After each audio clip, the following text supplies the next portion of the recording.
So now we're gonna energize the brain. So bring your right hand up, bring the left hand up. Make sure that the lung is open by keeping the arm up. Bring the left thumb over the left nostril and inhale long and deep through the right nostril.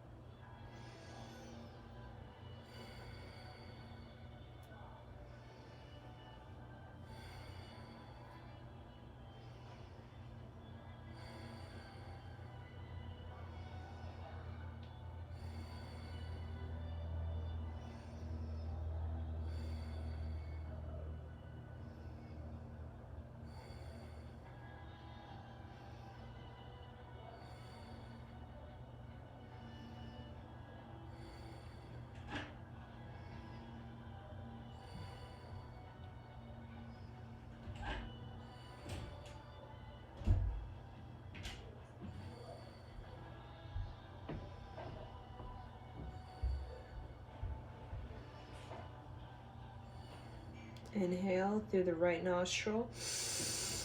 Hold the breath. Press the tongue on the roof of the mouth. Exhale through the right nostril. Inhale through both nostrils. Hold the breath. Press the tongue on the roof of the mouth. Straight spine. Pull it up and in. Exhale both nostrils. Bring the right hand up. The right thumb on the right nostril. Breathe long and deep through the left nostril. Keep the right arm open, not down, so that the lung can breathe.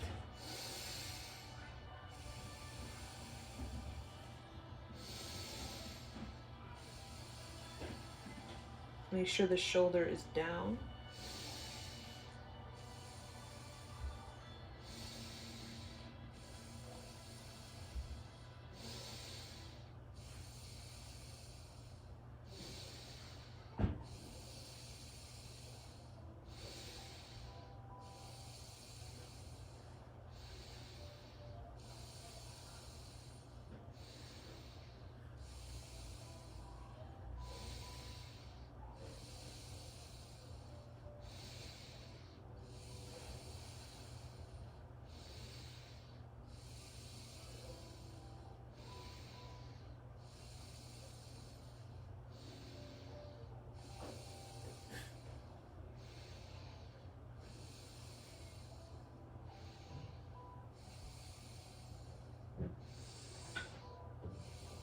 Inhale through the left nostril.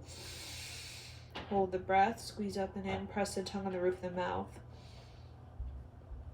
Exhale, left nostril. Inhale both nostrils. Hold the breath. Exhale both nostrils. And then bring the right hand back up, the right thumb on the right nostril. Inhale through the left nostril. Hold, close the nostril. Exhale through the right nostril. And do a fast movement like a breath of fire.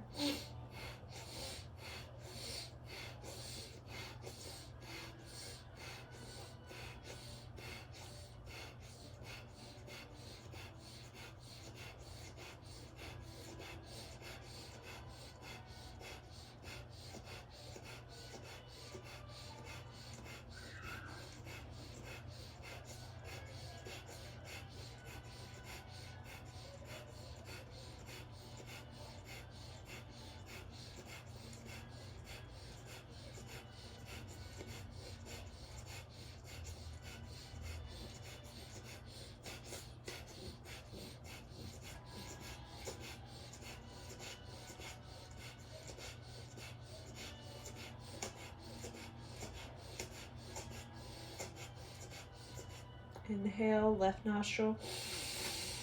Hold. Exhale, right nostril. Inhale, both nostrils. Exhale. Now bring your left hand up, left thumb over the left nostril. Inhale through the right nostril, exhale through the left, like a breath of fire.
Inhale, right nostril. Hold. Press the tongue on the roof of the mouth. Squeeze up and in. Exhale, left nostril. Inhale, both nostrils. Hold. Press the tongue firmly on the roof of the mouth. Squeeze up and in. Exhale through the nose. Now just interlace your fingers at the top of the head where the soft spot of the baby's head was. Really open up the heart. You can tuck in the chin slightly and just feel the spine very tall. Really lengthen the spine. And we'll do this little meditation. Very, very powerful meditation.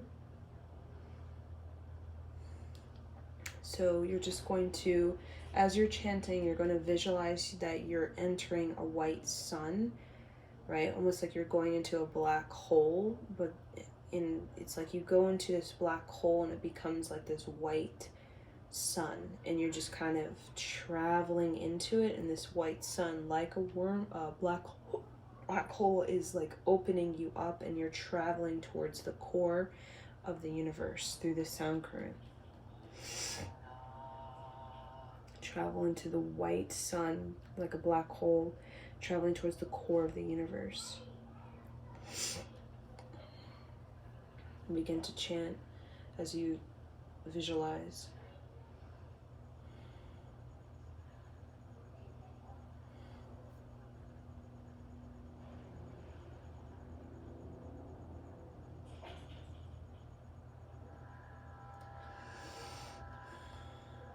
God and me and God are one.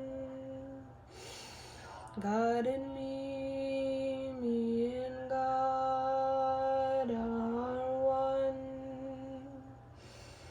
God and me and God are one. God and me and God are one. God and me and God are one. God and me and God are one. God and me and God are one. God and me and God are one. God and me and God are one. God and me and God are one. God and me and God are one. God and me and God are one. God and me and God are one. God and me and God are one.